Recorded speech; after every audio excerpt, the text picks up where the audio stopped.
if you have children, and I do now, you actually learn from them almost how dishonest every adults are all the time. So my favorite story is my friend Beth. This is a true story.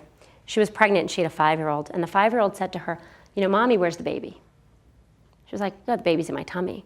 He was like, Mommy, where's the baby? She's like, well, the baby's in my tummy. Well, Mommy, aren't the baby's arms in your arms and the baby's legs in your legs and all that? And she was like, no, the whole baby's in my tummy. And then, her 5-year-old looked at her and said, then Mommy, what's growing in your butt? And kids are really honest. I mean, my 4-year-old will be like, Mommy, that's an ugly shirt. Or, Mommy, I don't like that story.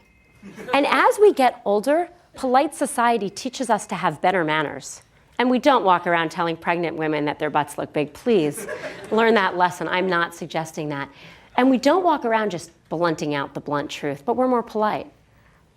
But you have to ask yourself, if you're in a group, whether it's a friend group or a family circle or in a business that you're trying to lead as an entrepreneur, how do you get to the truth? How do you make great decisions when no one's saying the truth? How do you communicate authentically?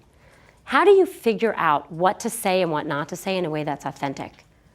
And what Fred says, and I really believe this is true, is it starts from the fundamental understanding that there is no truth. There's my truth, there's your truth, that everything is subjective. And so if you always start from the position of, this is what I believe, I don't expect you to believe it, I don't think you have to believe it, I'm not saying it's true, you can actually always communicate authentically. Because if you walk in the room, and this gets worse as you get more senior, here's the answer, you're not giving anyone else any room to say anything. And if you walk in the room and say, I believe this for this reason, what do you believe? If you share your truth in that language, you give people room to authenticate, to communicate authentically.